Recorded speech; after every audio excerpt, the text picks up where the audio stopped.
안녕하세요, 단밤이에요. 오늘 하루도 잘 보내셨나요?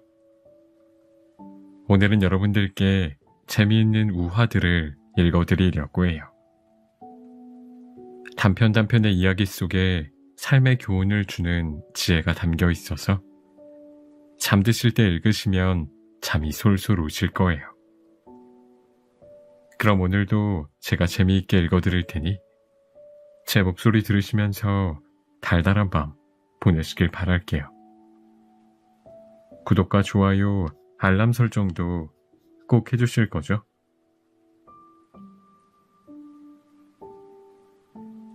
나그네와 여신. 어느 조용한 시골 마을에 깊은 우물이 있었습니다.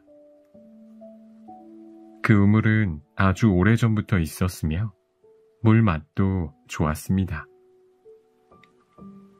그 우물은 심한 가뭄에도 마르지 않을 정도로 깊어서 모두가 소중하게 여겼습니다.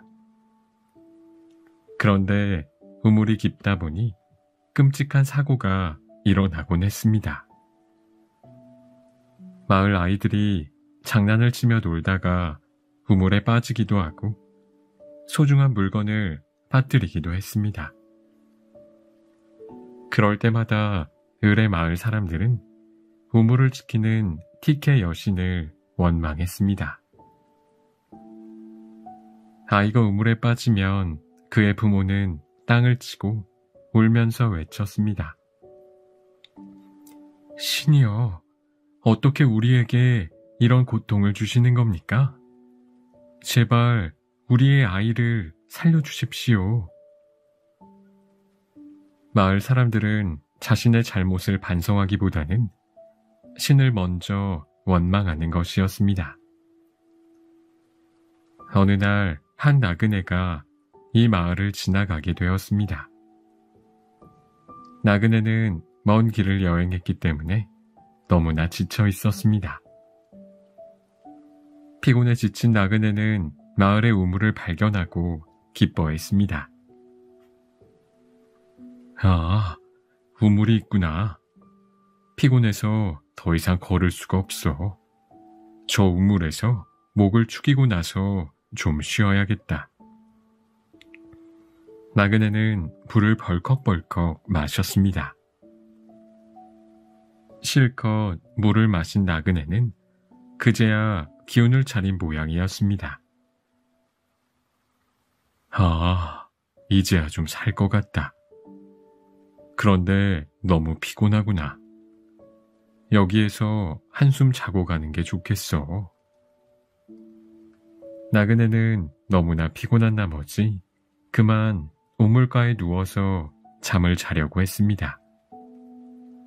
막 잠이 들려고 할 때 티케 여신이 나타나서 그를 깨우면서 말했습니다. 나그네 친구, 일어나게나. 여기서 자다가 우물에 빠지기라도 하면 자네는 아마 자신의 어리석음을 탓하기보다는 나를 원망하겠지.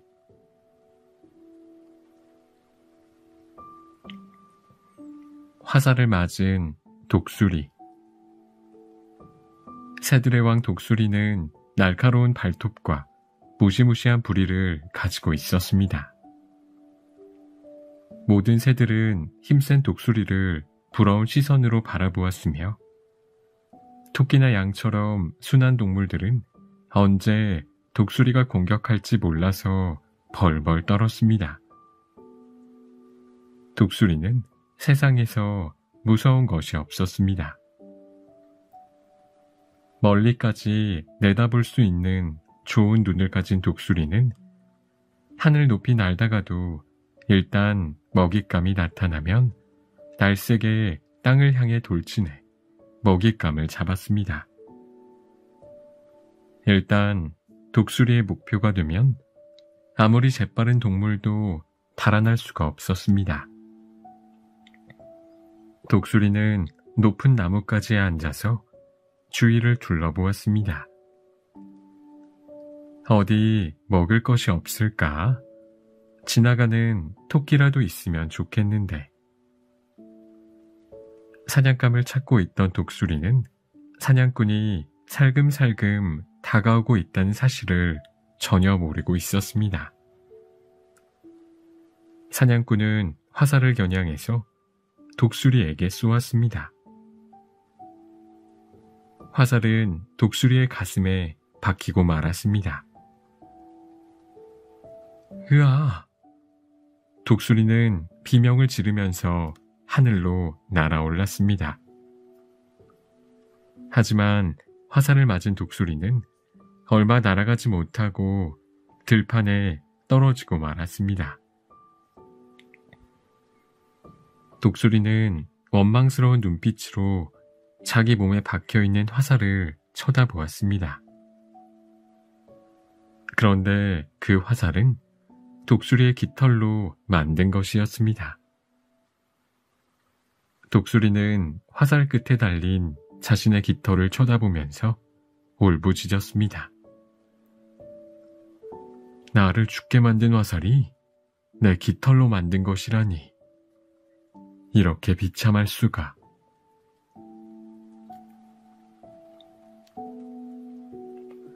나귀와 주인.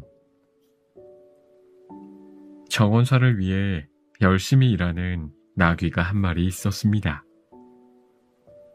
나귀는 날마다 나무와 흙을 나르면서 일했지만 제대로 먹이를 얻어먹지 못했습니다.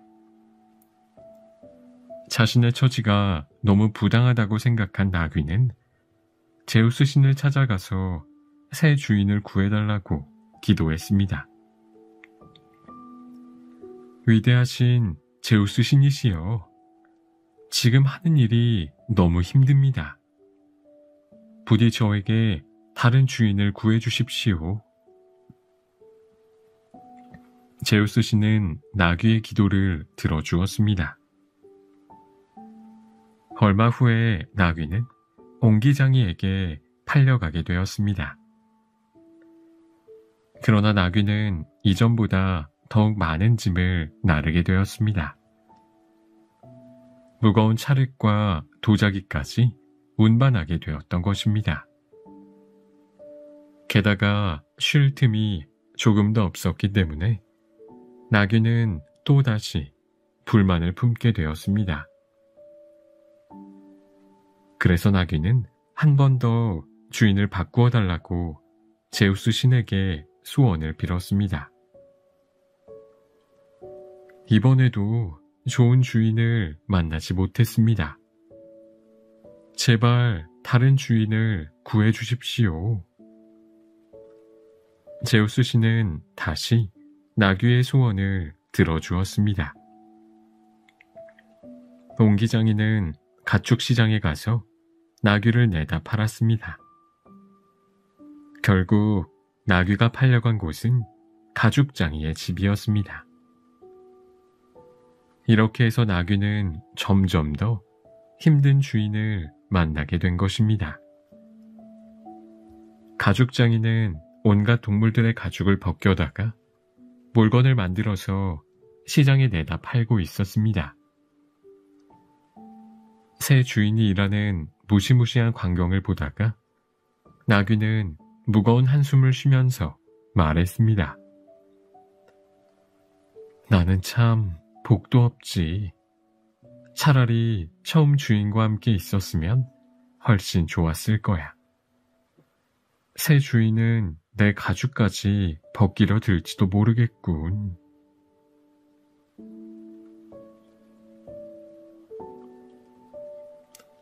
아내와 술주정뱅이 남편. 술주정뱅이 남편을 가진 한 여자가 있었습니다. 그 여자는 날마다 술을 마시고 주정을 부리는 남편의 못된 버릇 때문에 고민했습니다. 어떻게 하면 남편의 술버릇을 고칠 수 있을까 고민하던 여자는 한 가지 좋은 꾀를 생각하게 되었습니다. 그녀는 남편이 술을 마시고 고주망태가 되었을 때 잠든 남편을 몰래 둘러매고 공동묘지로 갔습니다. 그리고 남편을 그곳에 내버려 두고 혼자 집으로 돌아갔습니다. 나중에 남편이 깨어나면 깜짝 놀라면서 술을 마신 일을 후회할 것이라고 생각하고 있었던 것입니다. 다음날 새벽에 남편이 잠에서 깨어났을 거라고 생각한 여자는 다시 공동묘지로 갔습니다. 여자는 가만히 묘지의 문을 두드렸습니다. 누가 문을 두드리는 거요? 술주정뱅이 남편이 물었습니다. 저예요. 당신이 무슨 일이지? 남편이 아내의 목소리를 알아듣고 물었습니다. 그러자 아내는 슬픈 듯이 흐느끼면서 대답했습니다. 죽은 당신을 위해 음식을 날라왔습니다. 아내는 마음속으로 이 정도면 남편이 정신을 차렸을 것이라고 생각했습니다. 그러나 남편은 죽어서도 정신을 차리지 못했습니다. 나에겐 먹을 것이 필요 없어. 이봐, 술이나 또 가져와 봐. 나는 술만 있으면 살아있든 죽어있든 아무런 상관이 없어. 그 말을 듣고 아내는 가슴을 치면서 통곡했습니다. 어쩌면 내 신세가 이리도 비참할까. 내 계획도 그 술 앞에서는 전혀 효력이 없구나. 여보, 당신은 정신 차리기는커녕 완전히 구제불능이 되어버렸군요. 당신의 못된 버릇은 이제 천성이 되었다고요.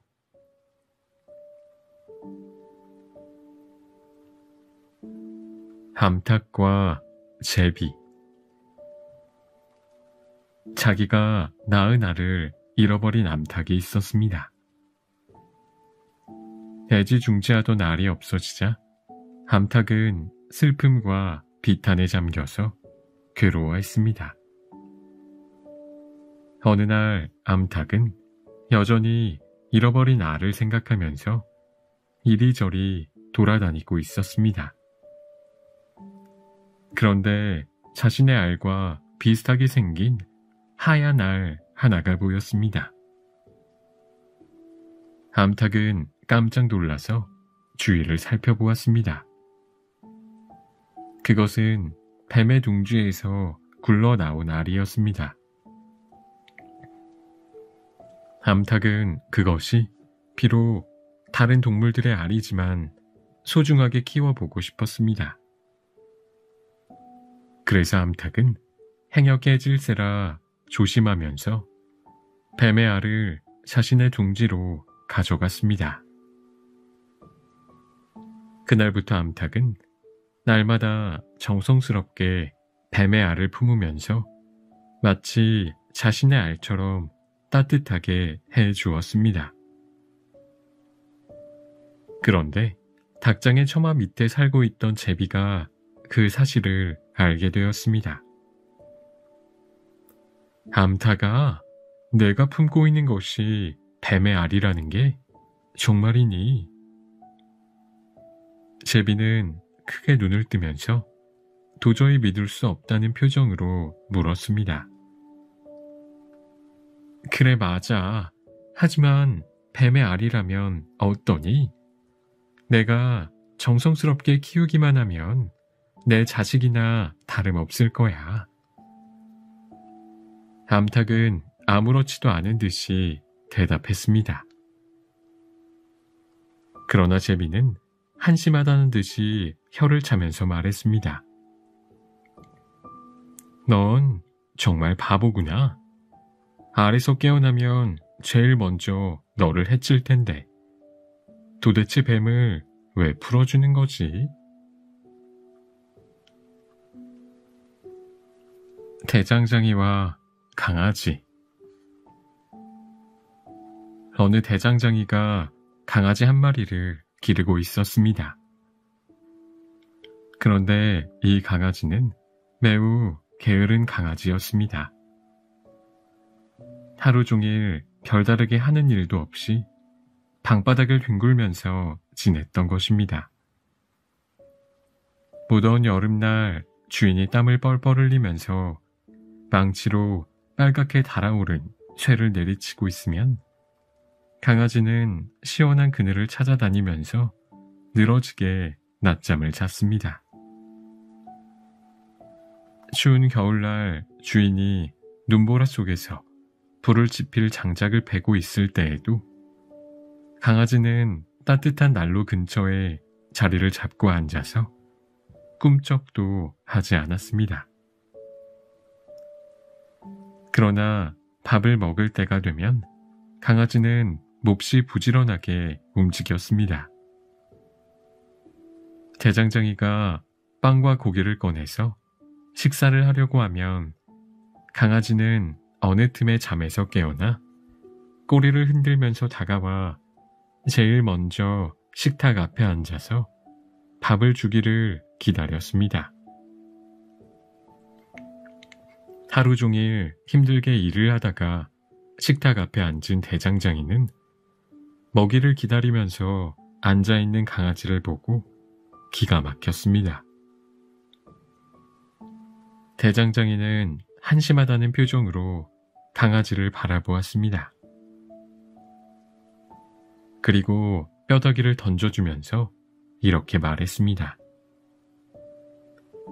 괘씸한 녀석, 날마다 늘어지게 잠만 자고 내가 망치질을 할 때에는 계속 잠만 자다가 내가 무얼 먹으려고 하면 금방 알고 잠에서 깨어나는구나.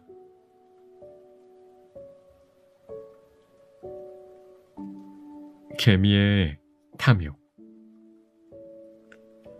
어느 마을에 아주 부지런하고 성실한 농부가 살았습니다. 그 농부는 1년 내내 하루도 쉬는 날이 없을 정도로 열심히 일했습니다. 그런데 그 농부는 욕심이 아주 많아서 집에 곡식을 잔뜩 쌓아놓고도 전혀 만족하지 못하고 계속 모아들였습니다. 농부의 탐욕스러운 성질은 여기에서 끝나지 않았습니다. 모든 농부들이 1년 내내 힘들게 일해서 똑같이 수확을 거둔 후에도 그 농부는 자신의 수확에 대해 만족하지 못했습니다. 그래서 이웃들이 가진 것을 부러워했고 심지어 다른 사람의 것을 훔치기도 했습니다. 나는 더 많은 것들이 가지고 싶어. 이대로는 만족할 수가 없단 말이야. 탐욕스러운 농부는 이렇게 해서 수많은 작물들을 모았고 이런 수확물들을 창고 깊은 곳에 감추어 두었습니다. 그 농부가 다른 가난한 이웃들에게 곡식을 나누어 주거나 신에게 감사의 제물을 바쳤던 적은 단 한 번도 없었습니다. 마침내 신들의 우두머리 제우스 신은 지나칠 정도로 탐욕스러운 농부에 대해 몹시 화가 났습니다. 그래서 제우스 신은 농부에게 벌을 내렸습니다. 너는 두 발로 걸어 다닐 자격이 없다. 앞으로는 땅 위를 기어 다니도록 해라. 제우스 신은 농부를 개미로 만들어서 땅 위를 기어 다니도록 만들었습니다. 하지만 겉모습은 사람에서 개미가 되었어도 그의 탐욕스러운 성품은 여전히 바뀌지 않았습니다.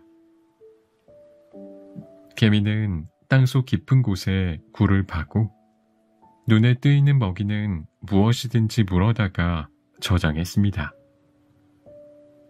그래서 오늘날에도 개미는 들판 여기저기를 열심히 돌아다니면서 닥치는 대로 다른 사람들의 밀과 보리를 훔쳐서 자기의 굴 속에 모아놓는 것입니다.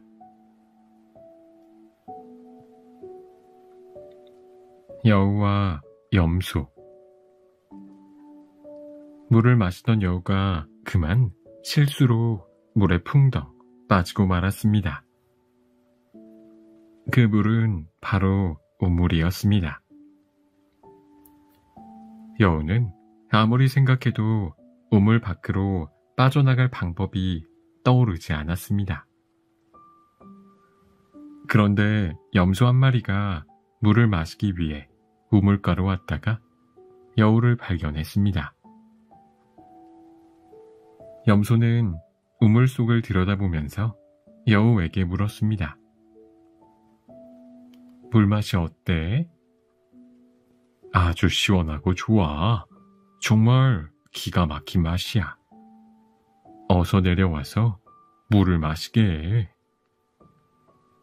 여우는 얼굴 가득히 만족스러운 표정을 지으면서 말했습니다. 그러자 염소는 목마른 것만을 생각하고는 우물 밑으로 내려갔습니다. 우물 속에서 실컷 물을 마신 염소는 어떻게 해야 여기에서 나갈 수 있는지 걱정이 되었습니다. 염소는 여우에게 다시 물었습니다. 그런데 어떻게 해야 여기에서 나갈 수 있지? 여우가 웃으면서 대답했습니다.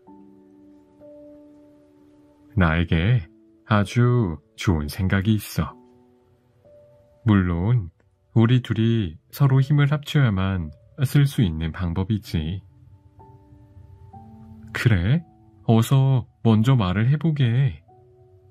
먼저 자네가 앞발을 벽에다 대고 뿔을 가능한 한 높이 지켜드는 거야. 그러면 나는 자네 다리와 뿔을 딛고 올라가는 거지. 일단 내가 우물 밖으로 나가면 자네를 끌어올리는 건 아주 쉬운 일이야. 염소는 그 방법이 마음에 들었습니다. 그래서 여우가 시키는 대로 했습니다. 여우는 조심스럽게 염소의 다리와 어깨와 뿔을 딛고 우물벽을 기어오르기 시작했습니다. 이윽고 우물에서 빠져나온 여우는 약속과는 달리 뒤도 돌아보지 않고 떠나려 했습니다. 깜짝 놀란 염소는 여우에게 소리를 질렀습니다. 이봐, 나는 어떻게 나가라는 거야? 그러자 여우는 우물로 다가가서 염소를 내려다보며 이렇게 대답했습니다. 저런, 자네가 만약 턱에 난 수염만큼이라도 생각이 있었으면 어떻게 빠져나올지 생각해 보지도 않고 그 아래까지 내려가는 멍청한 짓은 하지 않았을 거야. 여우는 염소를 남겨두고 우물가를 떠나버렸습니다. 어리석은 사람은 자신의 잘못으로 큰 고생을 하게 됩니다. 염소처럼 어려운 처지를 당하지 않기 위해서는 일을 시작하기 전에 어떤 결과가 생길지를 미리 생각해 두는 습관이 필요합니다. 그런 후에 행동한다면 실수하는 일이 없을 것입니다.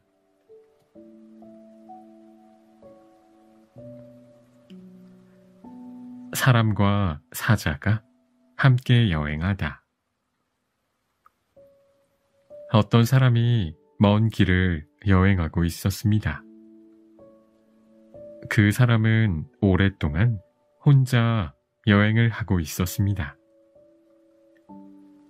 그러던 어느 날 혼자 길을 가고 있던 그는 우연히 사자를 만나게 되었습니다. 그 사자도 여행을 하는 중이었습니다. 혼자 심심하던 차에 여행하는 사자를 만나자 그는 사자에게 말을 걸었습니다. 사자 양반, 당신도 먼 길을 가는 모양이군요. 그렇소이다. 당신도 여행을 오래 한 것 같군요. 맞습니다. 혼자 여행하는 것이 무척 심심했는데 우리 함께 길을 걸읍시다. 그렇게 합시다. 서로 인사를 나눈 사람과 사자는 함께 여행을 하기로 했습니다. 어느 정도 시간이 흐른 뒤 사람이 사자에게 말을 걸었습니다. 사자들이 힘이 세다고 하지만 아무래도 우리 사람에게는 못 당하겠지요? 아니, 그게 무슨 말입니까? 사람들은 우리를 보기만 하면 벌벌 떨면서 도망을 가지 않소. 그렇지만 사람들은 여러 가지 무게를 사용해서 사자들을 잡아들이지 않습니까? 이렇게 옥신각신하면서 어느 쪽이 더 힘이 강한지 다투던 사람과 사자는 때마침 길가에 세워진 조각상 옆을 지나가게 되었습니다. 그 조각상은 사람이 위에서 사자의 목을 조르고 있는 모습이었습니다. 이것을 본 사람은 자랑스러운 듯이 사자에게 말했습니다. 저것 좀 보시오. 역시 우리가 사자들보다 더 힘이 세지 않습니까? 사람의 질문에 사자는 미소를 지으면서 이렇게 대답했습니다. 만약 사자가 조각상을 만들 수 있었다면 당신은 사자 발톱 아래 깔려있는 수많은 사람들을 보게 되었을 것입니다.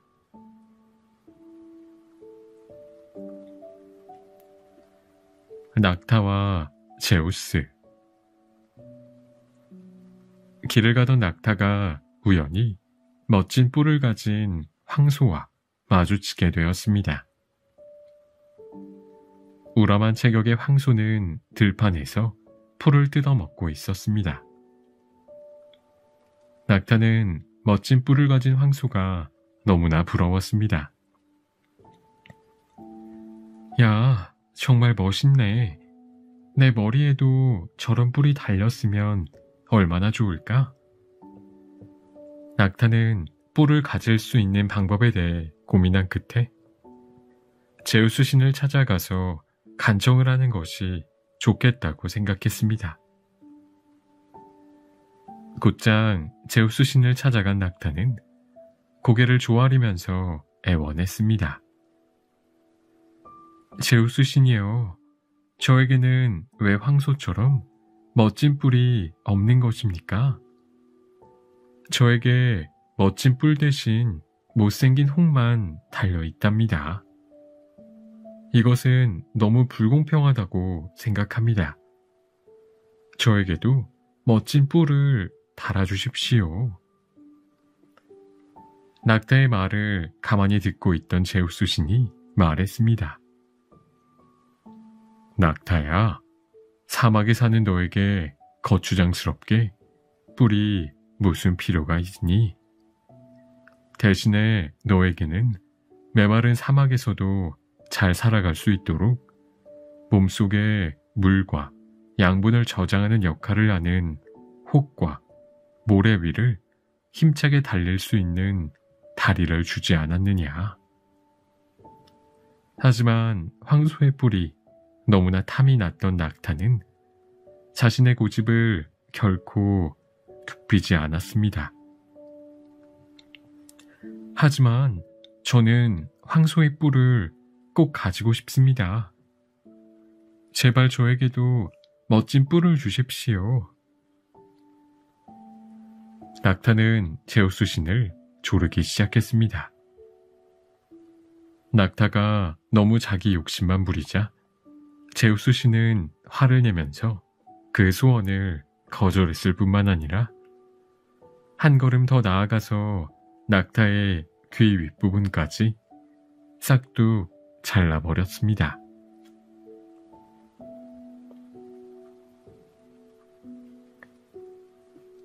여우와 원숭이의 다툼.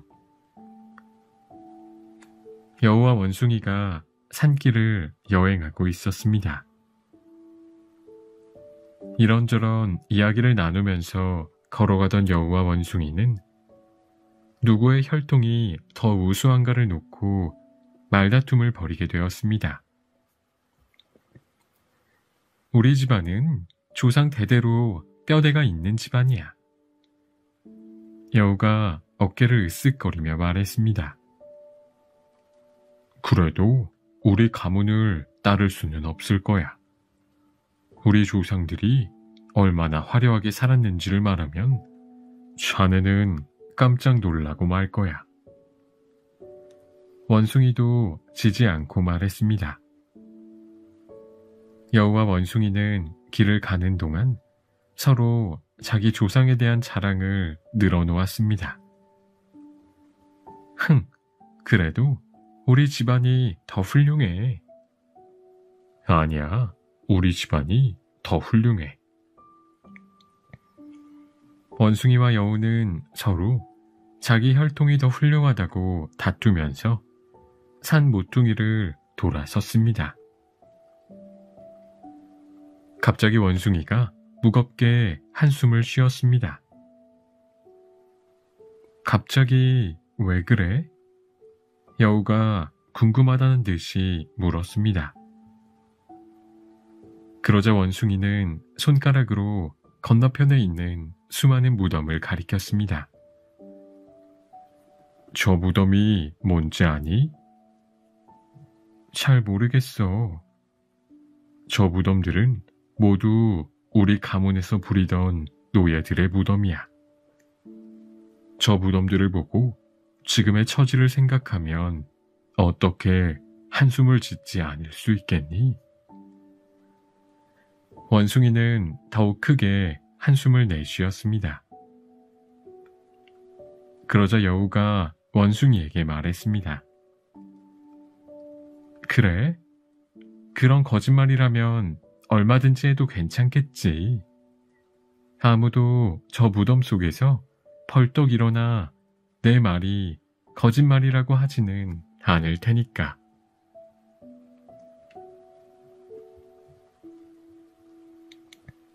대머리 기수. 어느 마을에 대머리 남자가 살고 있었습니다. 그 남자는 단지 대머리라는 이유만으로 다른 사람들의 놀림을 받곤 했습니다. 대머리 남자는 생각하다 못해 다른 사람의 머리카락으로 만든 가발을 쓰기로 했습니다. 어느 날 가발을 쓴 대머리 남자가 말을 타고 사람들로 북적거리는 길을 가고 있었습니다. 그런데 때마침 바람이 불어서 남자의 가발이 벗겨지고 말았습니다. 당황한 남자는 재빨리 가발을 붙잡으려고 했습니다. 하지만 바람에 날린 가발은 높은 나뭇가지에 대롱대롱 매달렸습니다. 갑자기 대머리가 되어서 쩔쩔매는 남자의 모습을 보고 주위에 있던 사람들은 모두 배꼽을 잡고 큰 소리로 웃었습니다. 잠시 동안 어쩔 줄을 모르던 남자는 말을 세우고 진지한 얼굴로 사람들을 향해 반문했습니다. 여러분, 제 말 좀 들어보십시오. 저 가발은 원래 다른 사람의 머리카락이었습니다. 원래 머리카락 주인도 자기의 머리에 붙어있는 머리카락을 제대로 간직하지 못했는데 하물며 내가 남의 머리카락을 좀 간수하지 못한 것이 뭐가 그리 대단한 일이라고 이렇게 웃는 것입니까?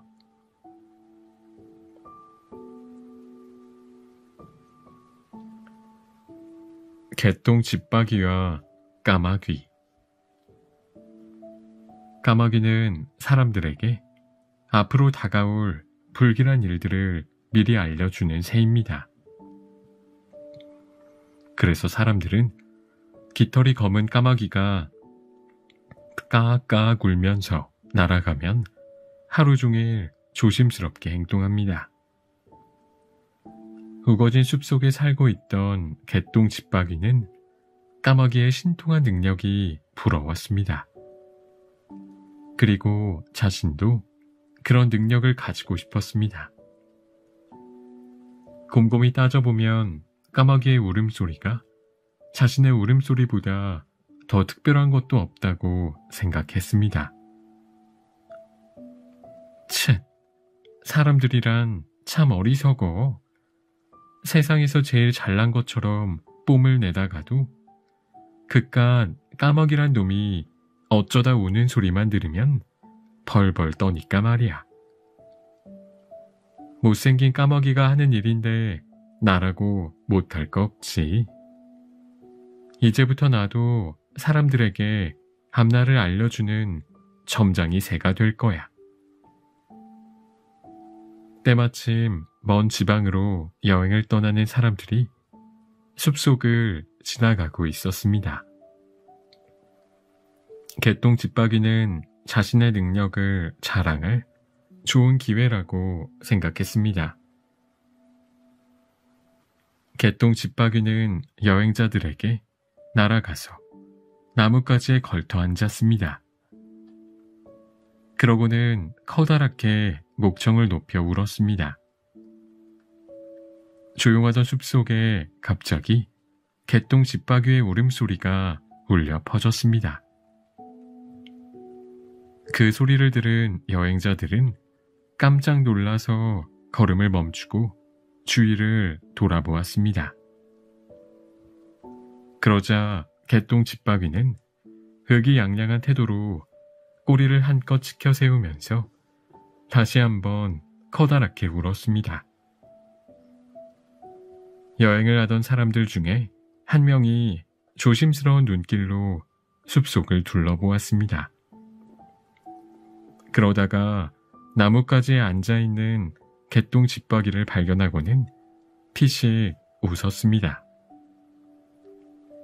그 여행자는 개똥 집박이를 가리키면서 다른 사람들에게 말했습니다.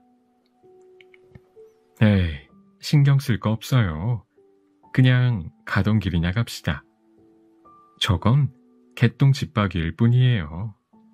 개똥 집박이의 울음소리에는 아무런 뜻도 없어요.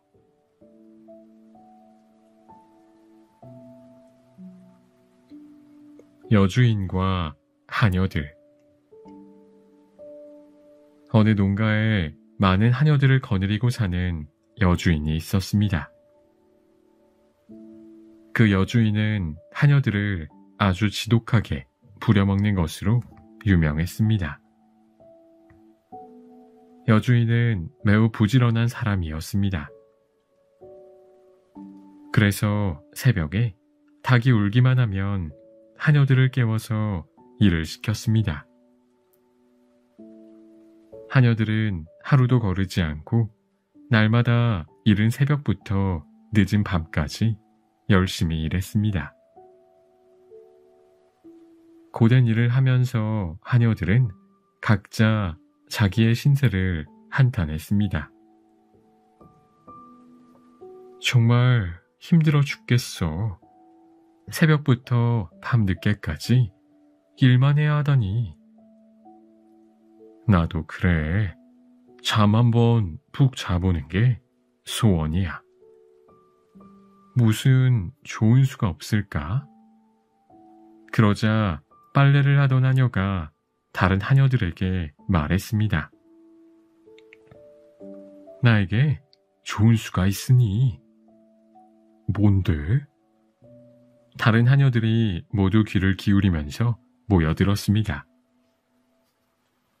빨래를 하던 하녀는 작은 목소리로 조심스럽게 말했습니다. 새벽마다 우리의 잠을 깨우는 저 수탉을 없애버리는 거야. 그렇게 하면 아침에 잠을 충분히 잘 수 있지 않을까? 다른 하녀들이 그 말을 듣고 맞장구를 쳤습니다. 그래, 맞아. 수탉만 없으면 주인 마님도 늦잠을 잘 테니까 우리도 늦게까지 자도 될 거야. 그날 저녁에 하인들은 새벽에 잠을 깨우는 수탉을 죽였습니다. 그런데 닭을 죽인 후부터 하녀들은 그 전보다 훨씬 더 고되게 일해야만 했습니다. 왜냐하면 시간을 알려주던 수탉이 없으니까. 여주인은 아무리 깊은 밤중이라도 자기가 잠에서 깨어나면 일을 시작할 시간이 된 것으로 착각했기 때문입니다. 여주인은 깜깜한 새벽부터 하녀들을 모두 두들겨 깨워서 마구 일을 시켰습니다.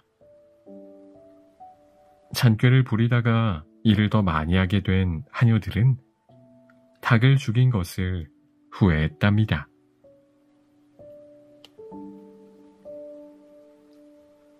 나귀와 까마귀와 늑대. 나귀가 무거운 짐을 지고 가다가 등에 상처를 입었습니다. 불쌍한 나귀는 제대로 치료를 받지 못해서 상처가 아물기는커녕 오히려 그곳에 커다란 종기가 났습니다. 어느 날 나귀가 들판에서 풀을 뜯어먹고 있을 때 까마귀 한 마리가 날아왔습니다. 심술궂은 까마귀는 나귀의 등에 살짝 내려앉더니 상처가 난 자리를 마구 쪼아댔습니다. 풀을 뜯어먹는 일에 정신이 팔려있던 나귀는 까마귀가 내려앉았다는 사실은 모른 채 등이 그렇게 아픈 것이 모두 상처 때문이라고 생각했습니다. 나귀는 아프기도 하고 겁이 나기도 해서 큰 소리로 울부짖으면서 펄쩍펄쩍 뛰기 시작했습니다. 좀 떨어진 곳에 있던 나귀 주인이 이 우스꽝스러운 모습을 보고 마구 웃어댔습니다. 까마귀가 나귀 등에 붙어 있는데 나귀는 그것도 모르고 저렇게 날뛰고 있다니. 때마침 늑대 한 마리가 근처를 지나가고 있었습니다. 이런 사정을 모르는 늑대는 나귀 주인이 자기를 보고 마구 웃어대는 것이라 생각했습니다. 늑대는 자신의 신세를 한탄하면서 이렇게 말했습니다. 우리 늑대들은 참 불쌍해. 떼지어 몰려다닐 때 사람들의 눈에 띄어 쫓기는 것도 서글픈데 혼자 다닐 때는 또 업신여김을 당하니까 말이야.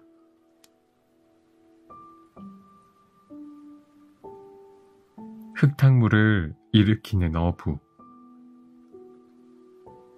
큰 강이 흐르는 마을이 있었습니다.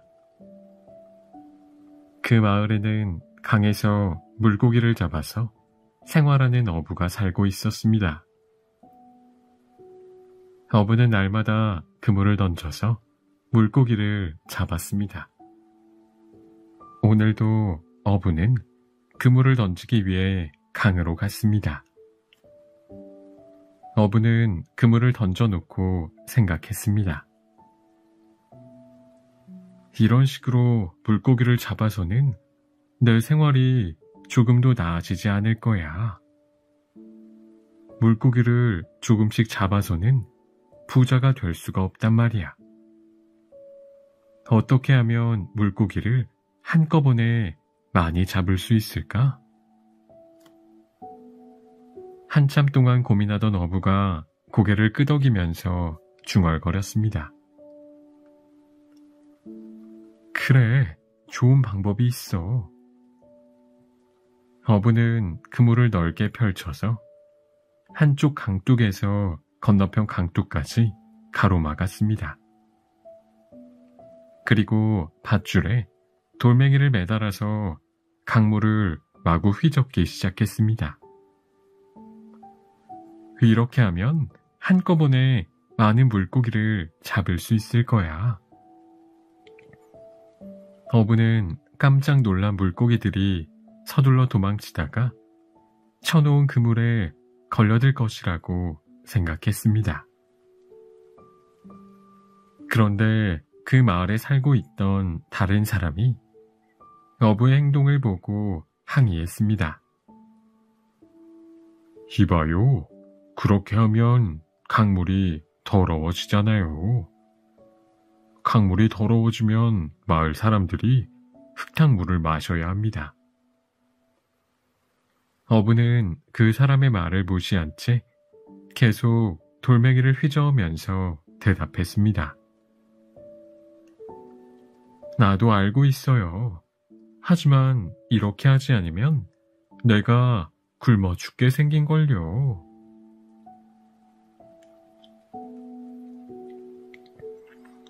꿀벌과 제우스 신.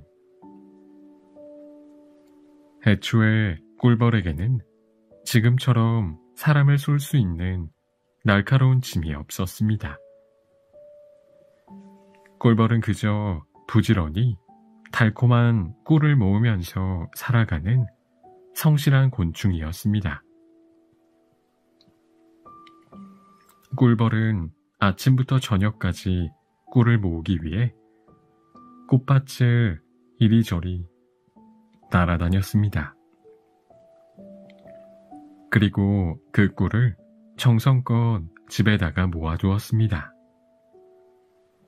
그런데 꿀벌이 아무리 열심히 꿀을 모아도 집에는 꿀이 가득 차지 않았습니다.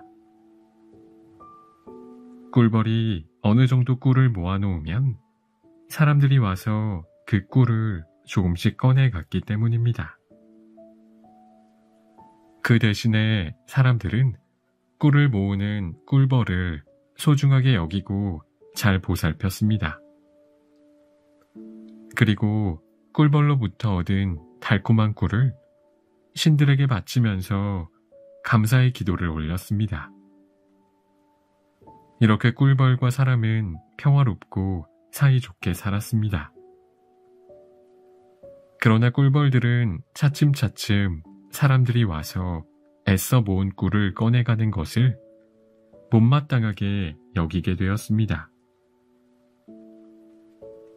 아무리 열심히 꿀을 모으면 뭐해? 사람들이 자꾸 꺼내가니까 나만 손해잖아.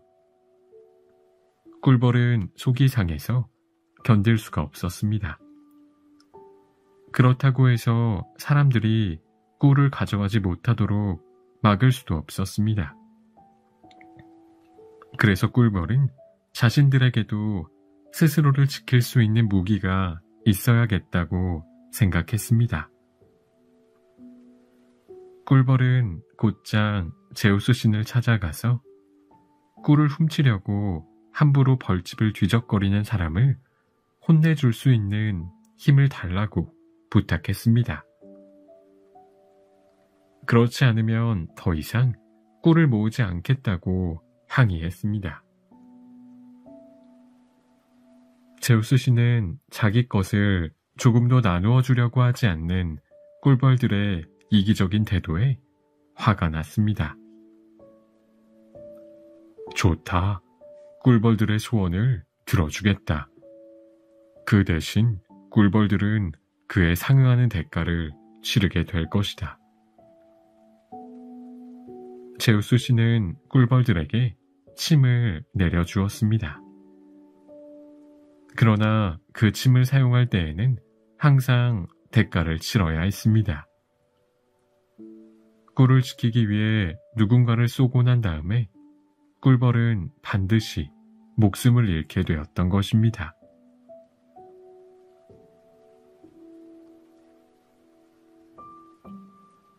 양치기와 늑대 새끼. 양치기가 양떼를 몰고 푸른 들판으로 나갔습니다. 양들이 풀을 뜯어먹기에 아주 화창한 날씨였습니다. 그런데 갑자기 이상한 소리가 들렸습니다. 양을 치던 양치기는 이상한 소리에 귀를 기울였습니다. 주위를 두리번거리던 양치기는 갓 태어난 늑대 새끼 한 마리를 발견했습니다. 어린 늑대가 사냥꾼에게 어미 늑대를 잃고 혼자 두려움에 떨고 있었던 것입니다. 양치기는 비록 늑대 새끼였지만 그 모습이 너무나 불쌍했습니다.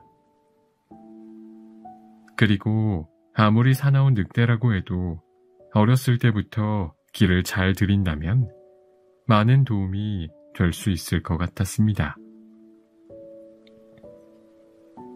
어린 늑대를 내가 잘 키워야지. 나중에 다 자라면 다른 늑대들로부터 내가 기르는 양들을 보호할 수 있을지 몰라. 그리고 다른 사람들이 기르고 있는 양들을 잡아서 나에게 가지고 온다면 금방 부자가 될 수 있을 거야. 만약 그렇게만 된다면 이 늑대가 양치기 개보다 훨씬 유용하지 않을까? 양치기는 새끼 늑대를 집으로 데리고 왔습니다. 그리고 온갖 정성을 다해 길렀습니다. 새끼 늑대는 양치기의 보살핌을 받으면서 무럭무럭 자라났습니다. 어른이 된 늑대는 이제 힘이 아주 세고 날카로운 이빨도 갖게 되었습니다. 완전하게 자란 늑대는 제일 먼저 자신을 길러준 양치기의 양들을 잡아먹기 시작했습니다. 이것을 본 양치기는 가슴을 치면서 한탄했습니다. 이게 다 내 잘못이구나. 왜 늑대 새끼를 길러서 내 양들을 잡아먹게 했을까?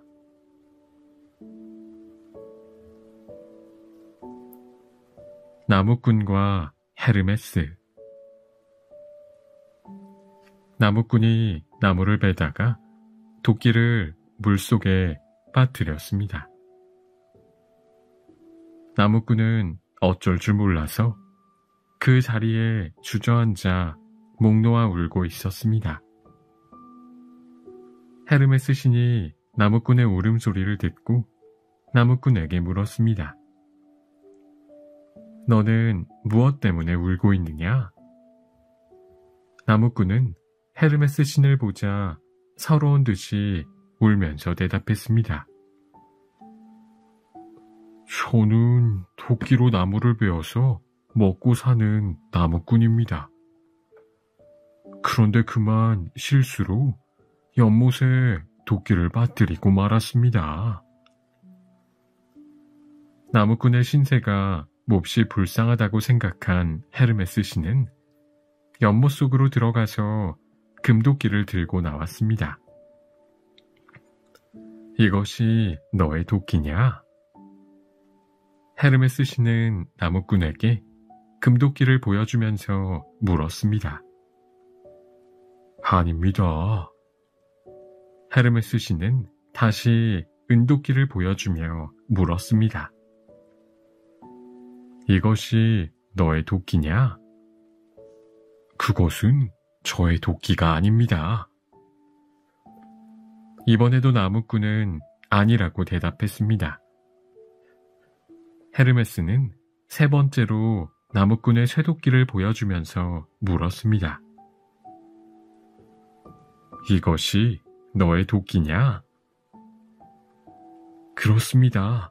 이것이 바로 저의 도끼입니다. 헤르메스는 나무꾼의 정직한 태도에 감동해서 세 가지 도끼를 모두 선물로 주었습니다. 정직한 나무꾼은 금도끼, 은도끼를 팔아서 큰 부자가 되었습니다. 그 소식을 듣고 나무꾼의 친구가 찾아왔습니다. 자네는 어떻게 해서 그렇게 부자가 되었나? 나무꾼은 헤르메스 신의 도움으로 부자가 되었다는 이야기를 들려주었습니다. 욕심 많은 친구는 그 말을 듣고 서둘러 산속에 있는 연못으로 달려갔습니다. 그는 자신의 도끼를 일부러 연못에 던져버리고는 목 놓아 울기 시작했습니다. 그러자 이번에도 헤르메스 신이 나타나서 그가 우는 사연을 물어보았습니다. 연못에 도끼를 빠뜨려서 울고 있습니다. 그러자 헤르메스 신은 금도끼를 보여주면서 그가 잃어버린 도끼인지 물어보았습니다. 이 도끼가 내 것이냐? 맞습니다. 그것이 바로 제가 잃어버린 도끼입니다.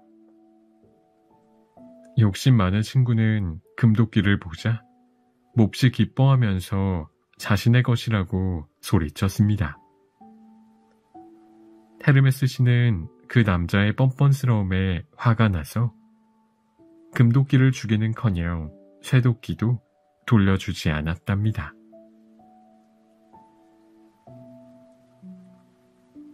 나그네와 여신. 어느 조용한 시골 마을에 깊은 우물이 있었습니다. 그 우물은 아주 오래전부터 있었으며 물 맛도 좋았습니다. 그 우물은 심한 가뭄에도 마르지 않을 정도로 깊어서 모두가 소중하게 여겼습니다. 그런데 우물이 깊다 보니 끔찍한 사고가 일어나곤 했습니다. 마을 아이들이 장난을 치며 놀다가 우물에 빠지기도 하고 소중한 물건을 빠뜨리기도 했습니다. 그럴 때마다 을의 마을 사람들은 우물을 지키는 티케 여신을 원망했습니다. 아이가 우물에 빠지면 그의 부모는 땅을 치고 울면서 외쳤습니다. 신이여, 어떻게 우리에게 이런 고통을 주시는 겁니까? 제발 우리의 아이를 살려주십시오. 마을 사람들은 자신의 잘못을 반성하기보다는 신을 먼저 원망하는 것이었습니다. 어느 날 한 나그네가 이 마을을 지나가게 되었습니다. 나그네는 먼 길을 여행했기 때문에 너무나 지쳐 있었습니다. 피곤에 지친 나그네는 마을의 우물을 발견하고 기뻐했습니다. 아, 우물이 있구나. 피곤해서 더 이상 걸을 수가 없어. 저 우물에서 목을 축이고 나서 좀 쉬어야겠다. 나그네는 불을 벌컥벌컥 마셨습니다. 실컷 물을 마신 나그네는 그제야 기운을 차린 모양이었습니다. 아, 이제야 좀 살 것 같다. 그런데 너무 피곤하구나. 여기에서 한숨 자고 가는 게 좋겠어. 나그네는 너무나 피곤한 나머지 그만 우물가에 누워서 잠을 자려고 했습니다. 막 잠이 들려고 할 때 티케 여신이 나타나서 그를 깨우면서 말했습니다. 나그네 친구, 일어나게나. 여기서 자다가 우물에 빠지기라도 하면 자네는 아마 자신의 어리석음을 탓하기보다는 나를 원망하겠지.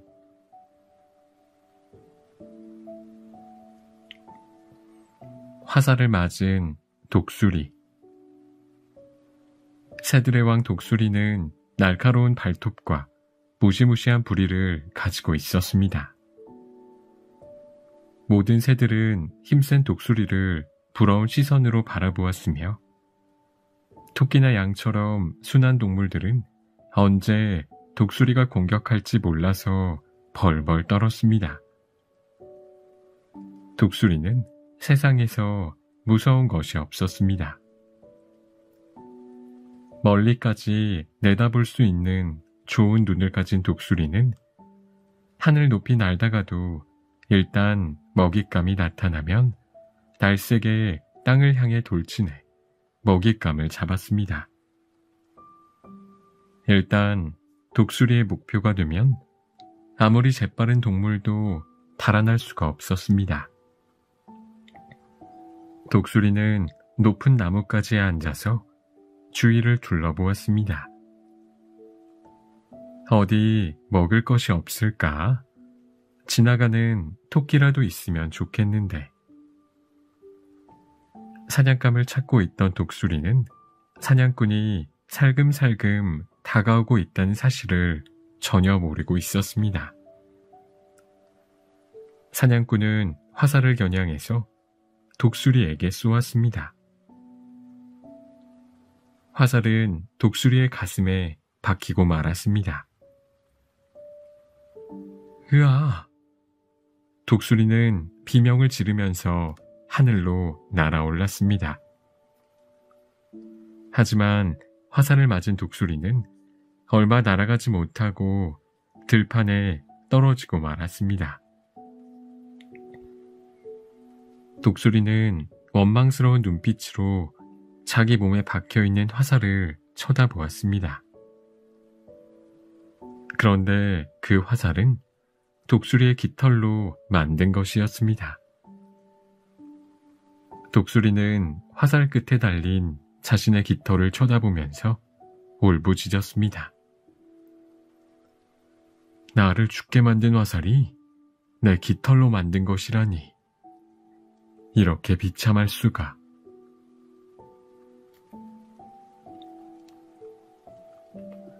나귀와 주인. 정원사를 위해 열심히 일하는 나귀가 한 마리 있었습니다. 나귀는 날마다 나무와 흙을 나르면서 일했지만 제대로 먹이를 얻어먹지 못했습니다. 자신의 처지가 너무 부당하다고 생각한 나귀는 제우스 신을 찾아가서 새 주인을 구해달라고 기도했습니다. 위대하신 제우스 신이시여, 지금 하는 일이 너무 힘듭니다. 부디 저에게 다른 주인을 구해주십시오. 제우스 신은 나귀의 기도를 들어주었습니다. 얼마 후에 나귀는 옹기장이에게 팔려가게 되었습니다. 그러나 나귀는 이전보다 더욱 많은 짐을 나르게 되었습니다. 무거운 차륵과 도자기까지 운반하게 되었던 것입니다.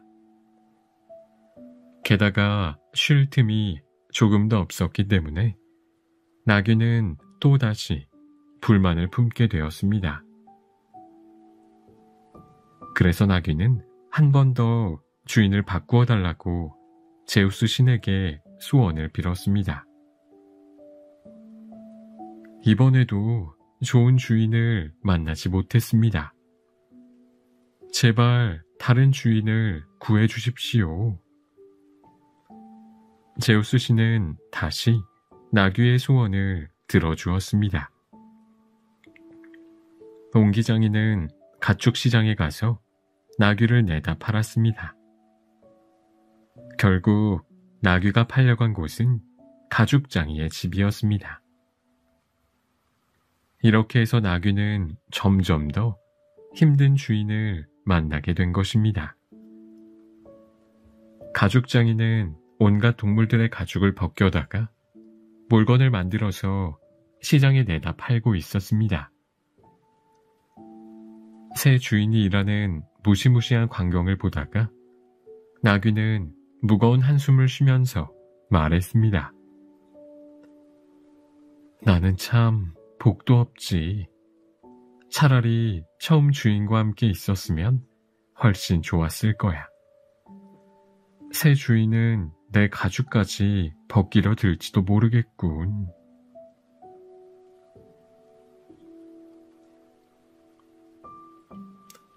아내와 술주정뱅이 남편. 술주정뱅이 남편을 가진 한 여자가 있었습니다.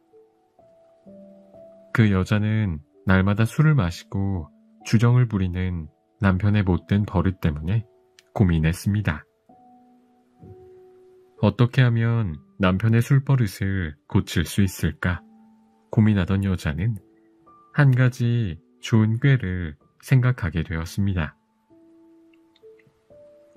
그녀는 남편이 술을 마시고 고주망태가 되었을 때 잠든 남편을 몰래 둘러매고 공동묘지로 갔습니다.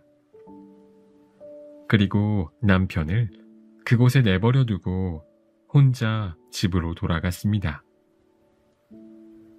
나중에 남편이 깨어나면 깜짝 놀라면서 술을 마신 일을 후회할 것이라고 생각하고 있었던 것입니다. 다음날 새벽에 남편이 잠에서 깨어났을 거라고 생각한 여자는 다시 공동묘지로 갔습니다. 여자는 가만히 묘지의 문을 두드렸습니다. 누가 문을 두드리는 거요? 술주정뱅이 남편이 물었습니다. 저예요. 당신이 무슨 일이지? 남편이 아내의 목소리를 알아듣고 물었습니다. 그러자 아내는 슬픈 듯이 흐느끼면서 대답했습니다. 죽은 당신을 위해 음식을 날라왔습니다. 아내는 마음속으로 이 정도면 남편이 정신을 차렸을 것이라고 생각했습니다. 그러나 남편은 죽어서도 정신을 차리지 못했습니다. 나에겐 먹을 것이 필요 없어. 이봐, 술이나 또 가져와 봐. 나는 술만 있으면 살아있든 죽어있든 아무런 상관이 없어. 그 말을 듣고 아내는 가슴을 치면서 통곡했습니다. 어쩌면 내 신세가 이리도 비참할까. 내 계획도 그 술 앞에서는 전혀 효력이 없구나. 여보, 당신은 정신 차리기는커녕 완전히 구제불능이 되어버렸군요. 당신의 못된 버릇은 이제 천성이 되었다고요.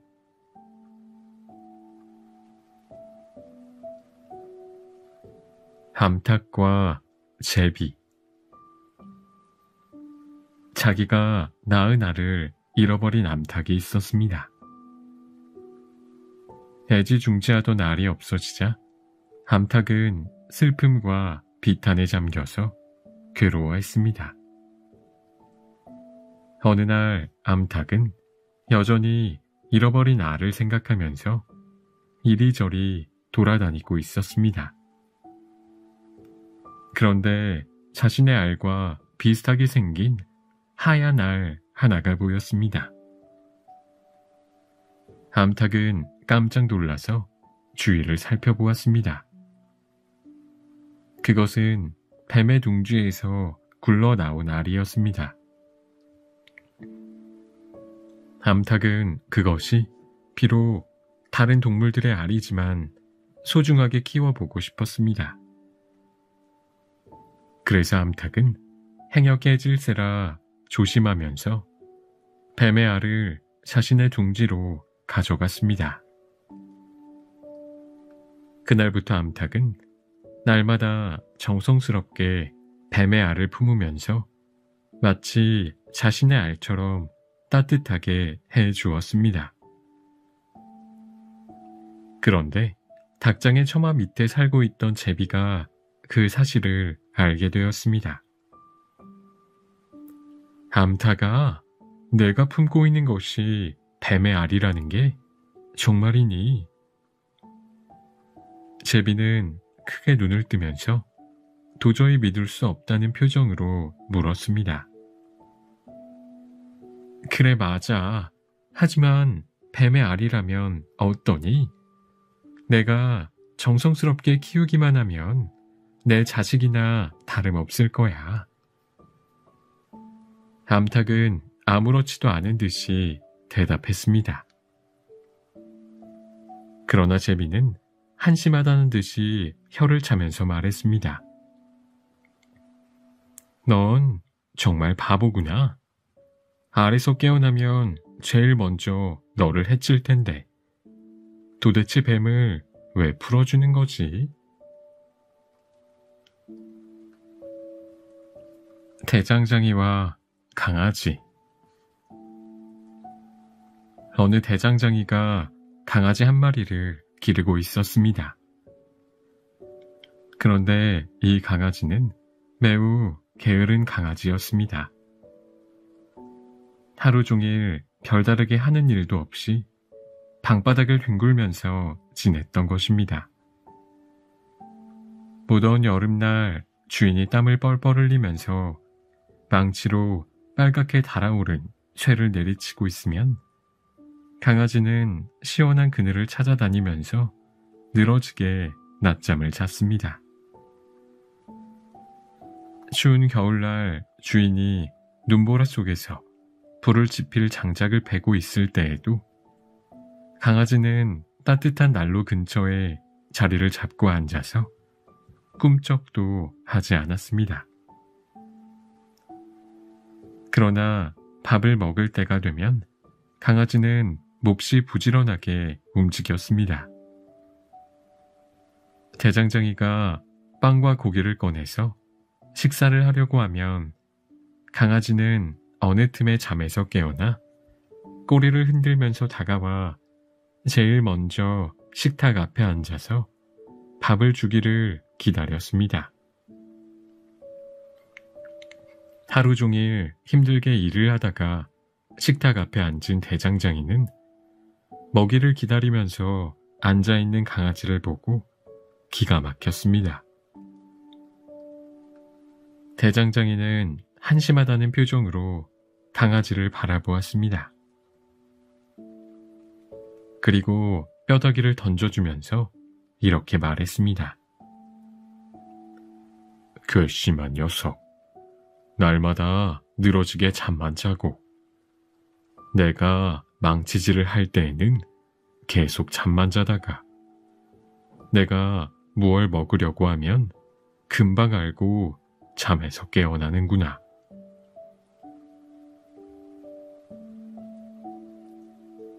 개미의 탐욕.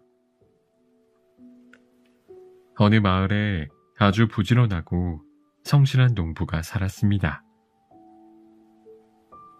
그 농부는 1년 내내 하루도 쉬는 날이 없을 정도로 열심히 일했습니다. 그런데 그 농부는 욕심이 아주 많아서 집에 곡식을 잔뜩 쌓아놓고도 전혀 만족하지 못하고 계속 모아들였습니다. 농부의 탐욕스러운 성질은 여기에서 끝나지 않았습니다. 모든 농부들이 1년 내내 힘들게 일해서 똑같이 수확을 거둔 후에도 그 농부는 자신의 수확에 대해 만족하지 못했습니다. 그래서 이웃들이 가진 것을 부러워했고 심지어 다른 사람의 것을 훔치기도 했습니다. 나는 더 많은 것들이 가지고 싶어. 이대로는 만족할 수가 없단 말이야. 탐욕스러운 농부는 이렇게 해서 수많은 작물들을 모았고 이런 수확물들을 창고 깊은 곳에 감추어 두었습니다. 그 농부가 다른 가난한 이웃들에게 곡식을 나누어 주거나 신에게 감사의 제물을 바쳤던 적은 단 한 번도 없었습니다. 마침내 신들의 우두머리 제우스 신은 지나칠 정도로 탐욕스러운 농부에 대해 몹시 화가 났습니다. 그래서 제우스 씨는 농부에게 벌을 내렸습니다. 너는 두 발로 걸어 다닐 자격이 없다. 앞으로는 땅 위를 기어 다니도록 해라. 제우스 씨는 농부를 개미로 만들어서 땅 위를 기어 다니도록 만들었습니다. 하지만 겉모습은 사람에서 개미가 되었어도 그의 탐욕스러운 성품은 여전히 바뀌지 않았습니다. 개미는 땅속 깊은 곳에 굴을 파고 눈에 뜨이는 먹이는 무엇이든지 물어다가 저장했습니다. 그래서 오늘날에도 개미는 들판 여기저기를 열심히 돌아다니면서 닥치는 대로 다른 사람들의 밀과 보리를 훔쳐서 자기의 굴 속에 모아놓는 것입니다.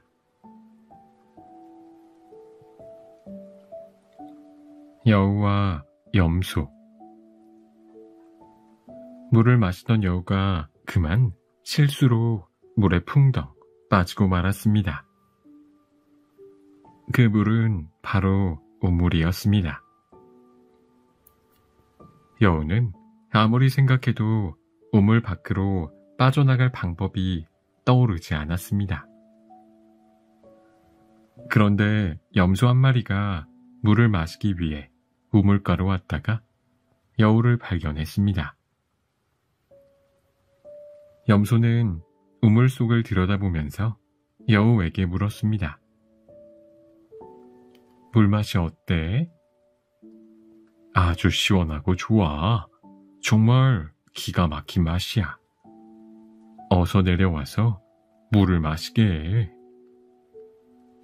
여우는 얼굴 가득히 만족스러운 표정을 지으면서 말했습니다. 그러자 염소는 목마른 것만을 생각하고는 우물 밑으로 내려갔습니다. 우물 속에서 실컷 물을 마신 염소는 어떻게 해야 여기에서 나갈 수 있는지 걱정이 되었습니다. 염소는 여우에게 다시 물었습니다. 그런데 어떻게 해야 여기에서 나갈 수 있지? 여우가 웃으면서 대답했습니다. 나에게 아주 좋은 생각이 있어. 물론 우리 둘이 서로 힘을 합쳐야만 쓸 수 있는 방법이지. 그래? 어서 먼저 말을 해보게. 먼저 자네가 앞발을 벽에다 대고 뿔을 가능한 한 높이 치켜드는 거야. 그러면 나는 자네 다리와 뿔을 딛고 올라가는 거지. 일단 내가 우물 밖으로 나가면 자네를 끌어올리는 건 아주 쉬운 일이야. 염소는 그 방법이 마음에 들었습니다. 그래서 여우가 시키는 대로 했습니다. 여우는 조심스럽게 염소의 다리와 어깨와 뿔을 딛고 우물벽을 기어오르기 시작했습니다. 이윽고 우물에서 빠져나온 여우는 약속과는 달리 뒤도 돌아보지 않고 떠나려 했습니다. 깜짝 놀란 염소는 여우에게 소리를 질렀습니다. 이봐, 나는 어떻게 나가라는 거야? 그러자 여우는 우물로 다가가서 염소를 내려다보며 이렇게 대답했습니다. 저런, 자네가 만약 턱에 난 수염만큼이라도 생각이 있었으면 어떻게 빠져나올지 생각해 보지도 않고 그 아래까지 내려가는 멍청한 짓은 하지 않았을 거야. 여우는 염소를 남겨두고 우물가를 떠나버렸습니다. 어리석은 사람은 자신의 잘못으로 큰 고생을 하게 됩니다. 염소처럼 어려운 처지를 당하지 않기 위해서는 일을 시작하기 전에 어떤 결과가 생길지를 미리 생각해 두는 습관이 필요합니다. 그런 후에 행동한다면 실수하는 일이 없을 것입니다.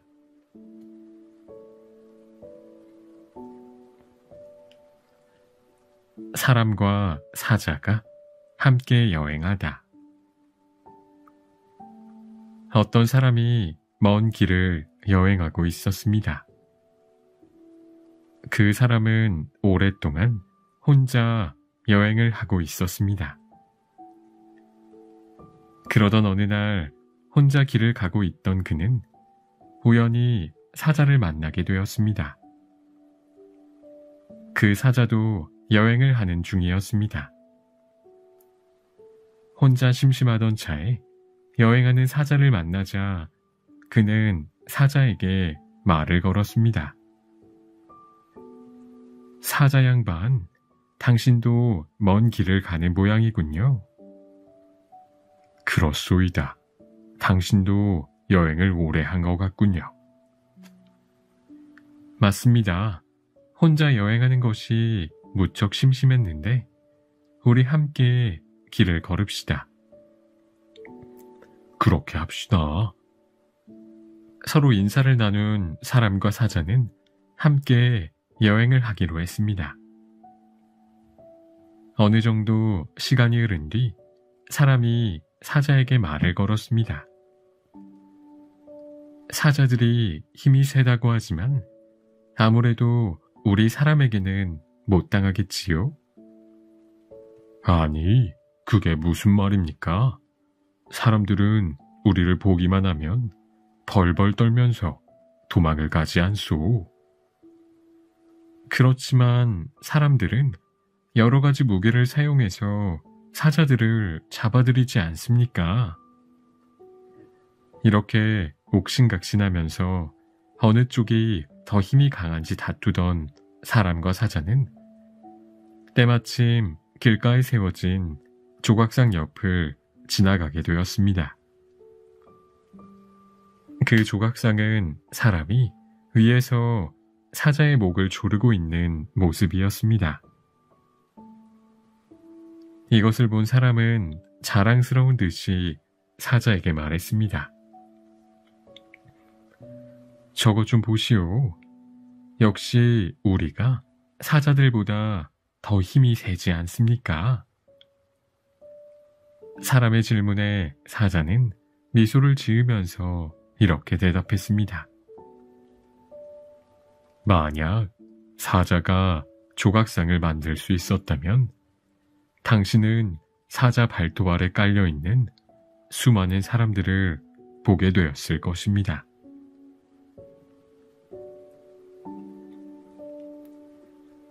낙타와 제우스. 길을 가던 낙타가 우연히 멋진 뿔을 가진 황소와 마주치게 되었습니다.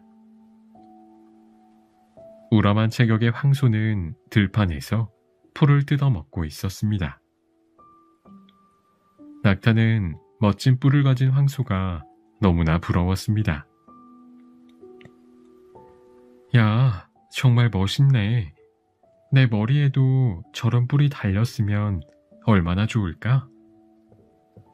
낙타는 뿔을 가질 수 있는 방법에 대해 고민한 끝에 제우스 신을 찾아가서 간청을 하는 것이 좋겠다고 생각했습니다. 곧장 제우스 신을 찾아간 낙타는 고개를 조아리면서 애원했습니다. 제우스 신이여, 저에게는 왜 황소처럼 멋진 뿔이 없는 것입니까? 저에게 멋진 뿔 대신 못생긴 혹만 달려 있답니다. 이것은 너무 불공평하다고 생각합니다. 저에게도 멋진 뿔을 달아주십시오. 낙타의 말을 가만히 듣고 있던 제우스 신이 말했습니다. 낙타야, 사막에 사는 너에게 거추장스럽게 뿔이 무슨 필요가 있니? 대신에 너에게는 메마른 사막에서도 잘 살아갈 수 있도록 몸속에 물과 양분을 저장하는 역할을 하는 혹과 모래 위를 힘차게 달릴 수 있는 다리를 주지 않았느냐. 하지만 황소의 뿔이 너무나 탐이 났던 낙타는 자신의 고집을 결코 굽히지 않았습니다. 하지만 저는 황소의 뿔을 꼭 가지고 싶습니다. 제발 저에게도 멋진 뿔을 주십시오. 낙타는 제우스 신을 조르기 시작했습니다. 낙타가 너무 자기 욕심만 부리자 제우스 신은 화를 내면서 그 소원을 거절했을 뿐만 아니라 한 걸음 더 나아가서 낙타의 귀 윗부분까지 싹둑 잘라버렸습니다.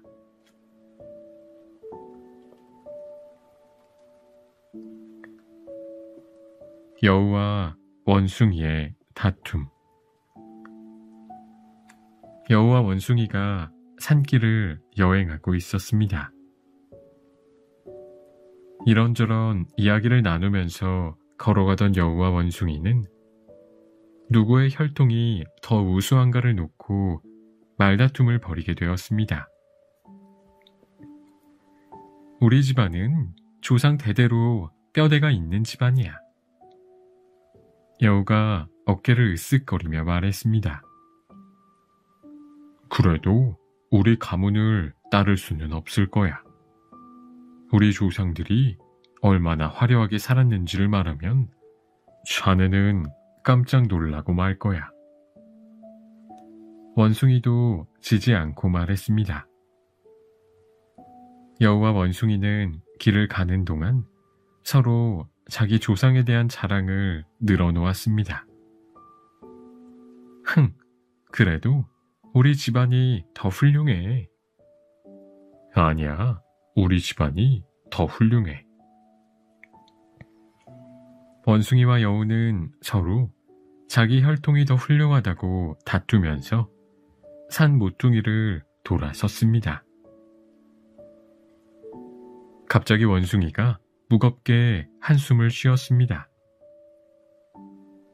갑자기 왜 그래? 여우가 궁금하다는 듯이 물었습니다. 그러자 원숭이는 손가락으로 건너편에 있는 수많은 무덤을 가리켰습니다. 저 무덤이 뭔지 아니? 잘 모르겠어. 저 무덤들은 모두 우리 가문에서 부리던 노예들의 무덤이야. 저 무덤들을 보고 지금의 처지를 생각하면 어떻게 한숨을 짓지 않을 수 있겠니? 원숭이는 더욱 크게 한숨을 내쉬었습니다. 그러자 여우가 원숭이에게 말했습니다. 그래? 그런 거짓말이라면 얼마든지 해도 괜찮겠지. 아무도 저 무덤 속에서 벌떡 일어나 내 말이 거짓말이라고 하지는 않을 테니까.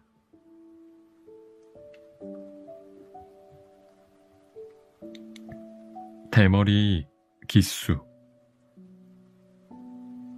어느 마을에 대머리 남자가 살고 있었습니다.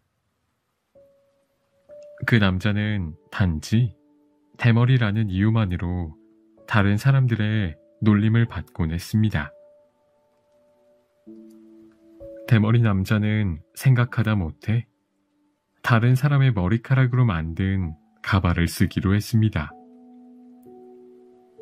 어느 날 가발을 쓴 대머리 남자가 말을 타고 사람들로 북적거리는 길을 가고 있었습니다. 그런데 때마침 바람이 불어서 남자의 가발이 벗겨지고 말았습니다. 당황한 남자는 재빨리 가발을 붙잡으려고 했습니다. 하지만 바람에 날린 가발은 높은 나뭇가지에 대롱대롱 매달렸습니다. 갑자기 대머리가 되어서 쩔쩔매는 남자의 모습을 보고 주위에 있던 사람들은 모두 배꼽을 잡고 큰 소리로 웃었습니다. 잠시 동안 어쩔 줄을 모르던 남자는 말을 세우고 진지한 얼굴로 사람들을 향해 반문했습니다. 여러분, 제 말 좀 들어보십시오. 저 가발은 원래 다른 사람의 머리카락이었습니다. 원래 머리카락 주인도 자기의 머리에 붙어있는 머리카락을 제대로 간직하지 못했는데 하물며 내가 남의 머리카락을 좀 간수하지 못한 것이 뭐가 그리 대단한 일이라고 이렇게 웃는 것입니까?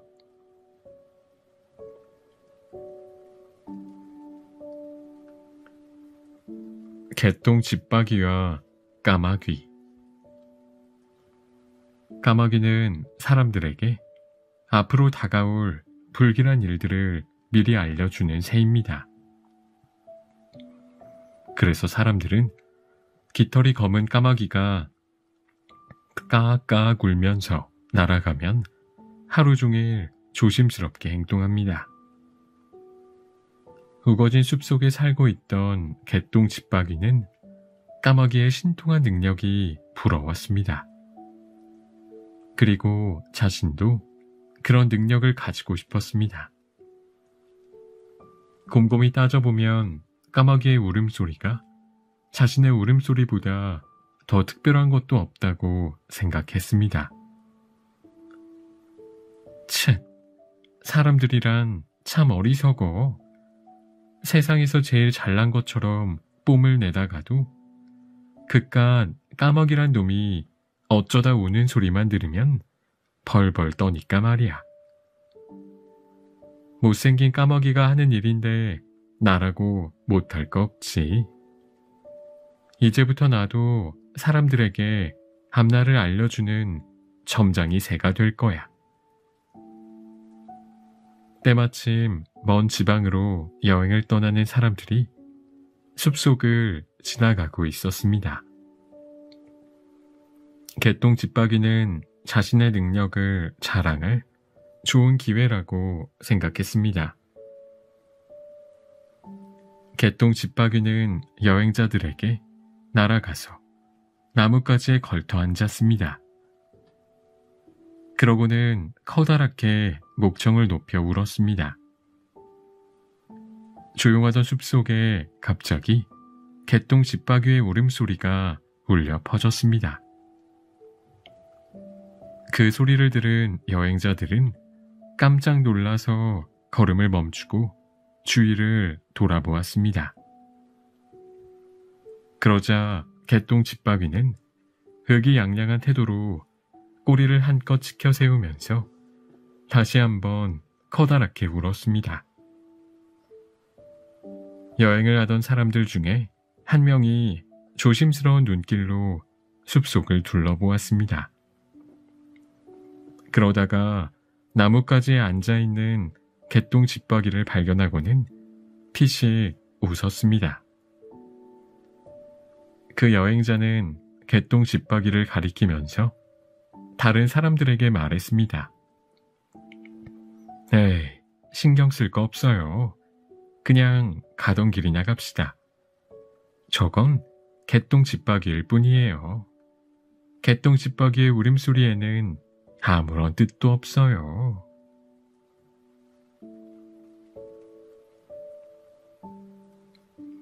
여주인과 하녀들.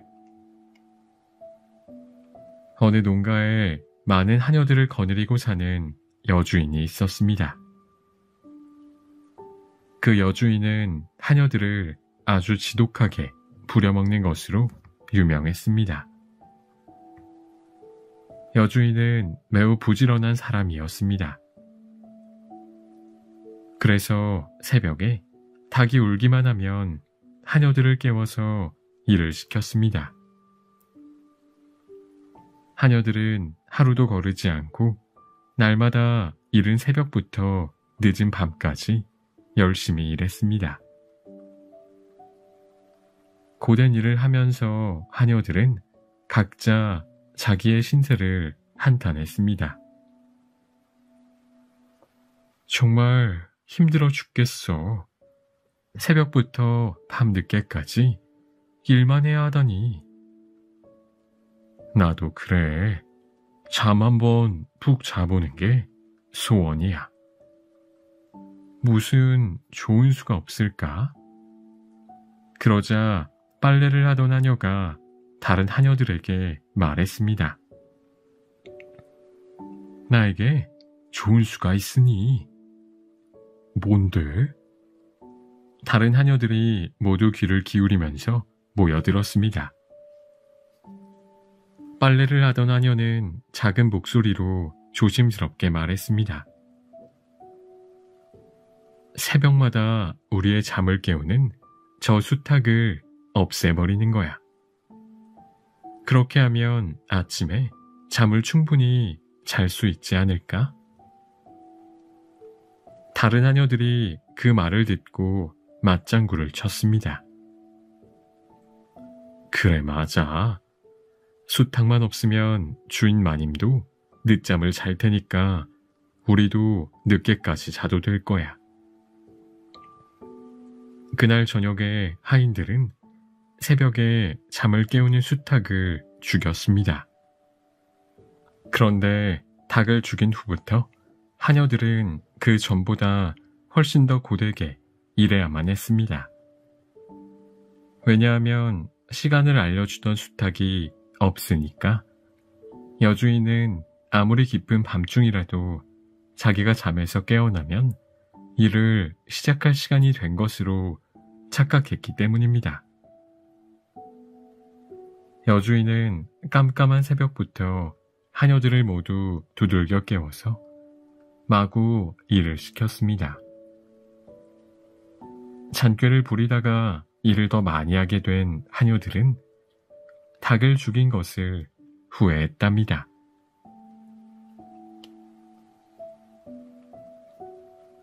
나귀와 까마귀와 늑대.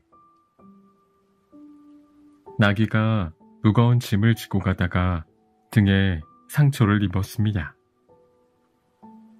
불쌍한 나귀는 제대로 치료를 받지 못해서 상처가 아물기는커녕 오히려 그곳에 커다란 종기가 났습니다.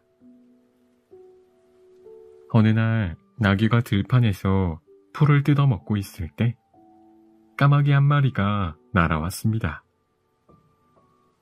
심술궂은 까마귀는 나귀의 등에 살짝 내려앉더니 상처가 난 자리를 마구 쪼아댔습니다.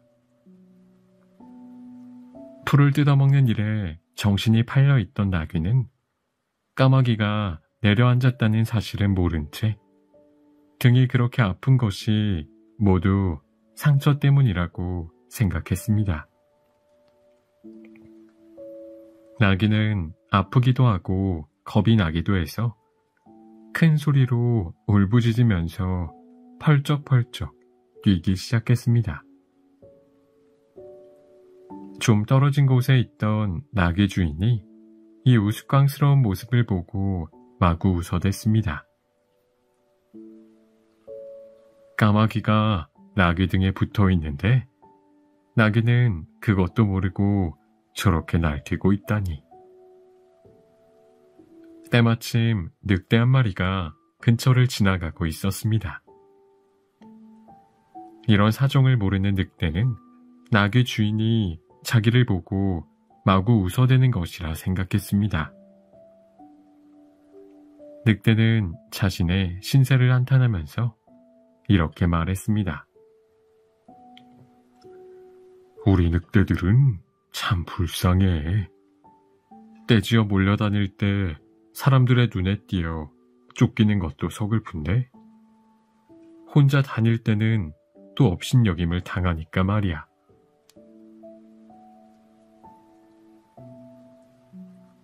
흙탕물을 일으키는 어부. 큰 강이 흐르는 마을이 있었습니다. 그 마을에는 강에서 물고기를 잡아서 생활하는 어부가 살고 있었습니다. 어부는 날마다 그물을 던져서 물고기를 잡았습니다. 오늘도 어부는 그물을 던지기 위해 강으로 갔습니다. 어부는 그물을 던져놓고 생각했습니다. 이런 식으로 물고기를 잡아서는 내 생활이 조금도 나아지지 않을 거야. 물고기를 조금씩 잡아서는 부자가 될 수가 없단 말이야. 어떻게 하면 물고기를 한꺼번에 많이 잡을 수 있을까? 한참 동안 고민하던 어부가 고개를 끄덕이면서 중얼거렸습니다. 그래, 좋은 방법이 있어. 어부는 그물을 넓게 펼쳐서 한쪽 강둑에서 건너편 강둑까지 가로막았습니다. 그리고 밧줄에 돌멩이를 매달아서 강물을 마구 휘젓기 시작했습니다. 이렇게 하면 한꺼번에 많은 물고기를 잡을 수 있을 거야. 어부는 깜짝 놀란 물고기들이 서둘러 도망치다가 쳐놓은 그물에 걸려들 것이라고 생각했습니다. 그런데 그 마을에 살고 있던 다른 사람이 어부의 행동을 보고 항의했습니다. 이봐요, 그렇게 하면 강물이 더러워지잖아요. 강물이 더러워지면 마을 사람들이 흙탕물을 마셔야 합니다. 어부는 그 사람의 말을 무시한 채 계속 돌멩이를 휘저으면서 대답했습니다. 나도 알고 있어요. 하지만 이렇게 하지 않으면 내가 굶어 죽게 생긴걸요.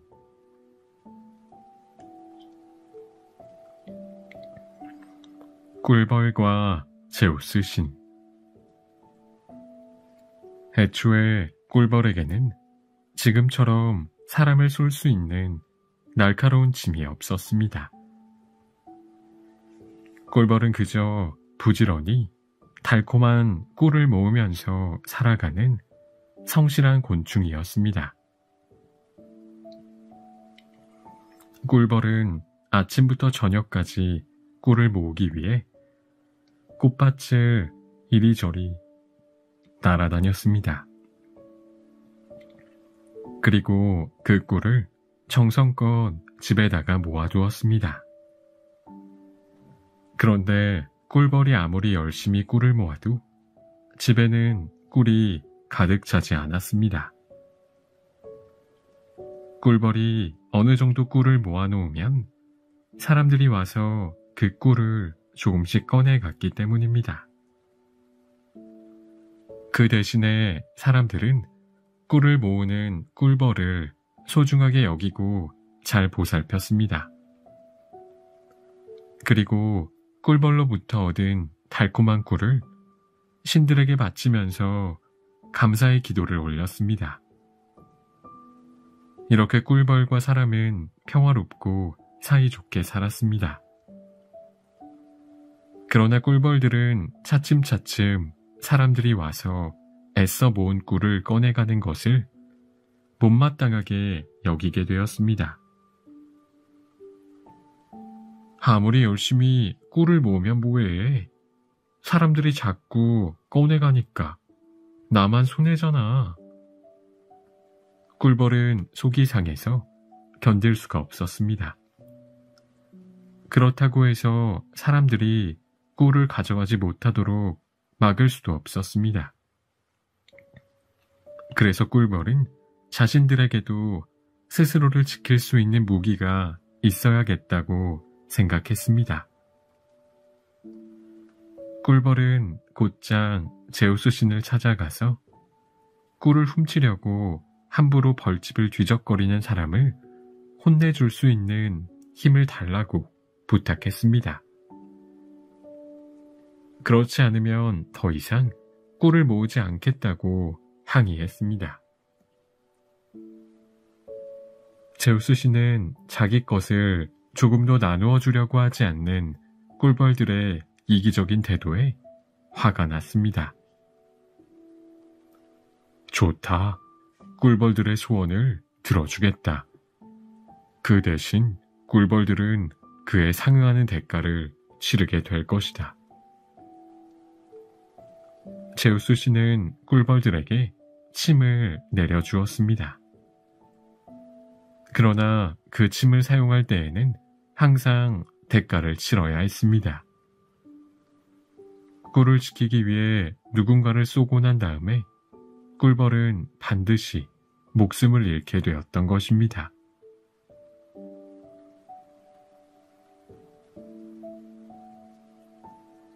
양치기와 늑대 새끼. 양치기가 양떼를 몰고 푸른 들판으로 나갔습니다.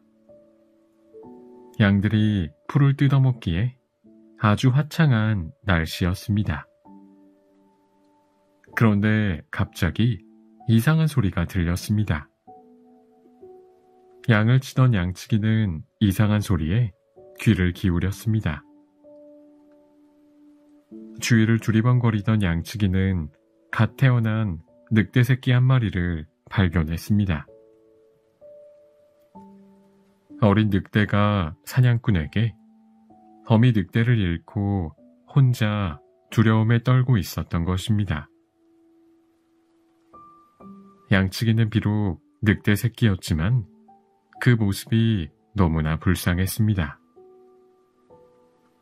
그리고 아무리 사나운 늑대라고 해도 어렸을 때부터 길을 잘 들인다면 많은 도움이 될 수 있을 것 같았습니다.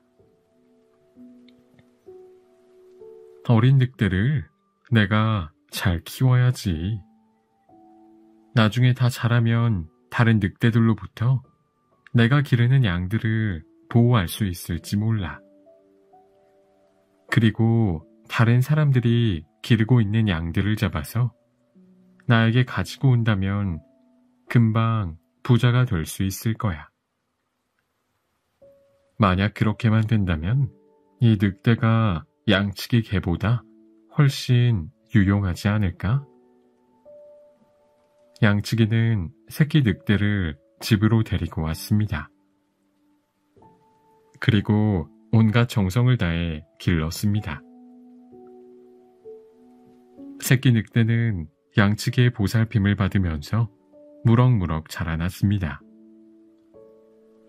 어른이 된 늑대는 이제 힘이 아주 세고 날카로운 이빨도 갖게 되었습니다. 완전하게 자란 늑대는 제일 먼저 자신을 길러준 양치기의 양들을 잡아먹기 시작했습니다. 이것을 본 양치기는 가슴을 치면서 한탄했습니다. 이게 다 내 잘못이구나. 왜 늑대 새끼를 길러서 내 양들을 잡아먹게 했을까?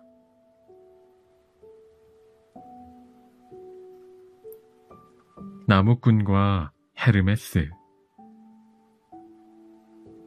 나무꾼이 나무를 베다가 도끼를 물속에 빠뜨렸습니다. 나무꾼은 어쩔 줄 몰라서 그 자리에 주저앉아 목 놓아 울고 있었습니다. 헤르메스 신이 나무꾼의 울음소리를 듣고 나무꾼에게 물었습니다. 너는 무엇 때문에 울고 있느냐? 나무꾼은 헤르메스 신을 보자 서러운 듯이 울면서 대답했습니다. 저는 도끼로 나무를 베어서 먹고 사는 나무꾼입니다. 그런데 그만 실수로 연못에 도끼를 빠뜨리고 말았습니다. 나무꾼의 신세가 몹시 불쌍하다고 생각한 헤르메스 신은 연못 속으로 들어가서 금도끼를 들고 나왔습니다. 이것이 너의 도끼냐? 헤르메스 신은 나무꾼에게 금도끼를 보여주면서 물었습니다. 아닙니다. 헤르메스 씨는 다시 은도끼를 보여주며 물었습니다. 이것이 너의 도끼냐? 그것은 저의 도끼가 아닙니다. 이번에도 나무꾼은 아니라고 대답했습니다. 헤르메스는 세 번째로 나무꾼의 쇠도끼를 보여주면서 물었습니다. 이것이 너의 도끼냐? 그렇습니다. 이것이 바로 저의 도끼입니다. 헤르메스는 나무꾼의 정직한 태도에 감동해서 세 가지 도끼를 모두 선물로 주었습니다. 정직한 나무꾼은 금도끼, 은도끼를 팔아서 큰 부자가 되었습니다. 그 소식을 듣고 나무꾼의 친구가 찾아왔습니다. 자네는 어떻게 해서 그렇게 부자가 되었나? 나무꾼은 헤르메스 신의 도움으로 부자가 되었다는 이야기를 들려주었습니다. 욕심 많은 친구는 그 말을 듣고 서둘러 산속에 있는 연못으로 달려갔습니다. 그는 자신의 도끼를 일부러 연못에 던져버리고는 목 놓아 울기 시작했습니다. 그러자 이번에도 헤르메스 신이 나타나서 그가 우는 사연을 물어보았습니다. 연못에 도끼를 빠뜨려서 울고 있습니다. 그러자 헤르메스 신은 금도끼를 보여주면서 그가 잃어버린 도끼인지 물어보았습니다. 이 도끼가 내 것이냐? 맞습니다. 그것이 바로 제가 잃어버린 도끼입니다. 욕심 많은 친구는 금도끼를 보자 몹시 기뻐하면서 자신의 것이라고 소리쳤습니다. 헤르메스 씨는 그 남자의 뻔뻔스러움에 화가 나서 금도끼를 주기는커녕 쇠도끼도 돌려주지 않았답니다.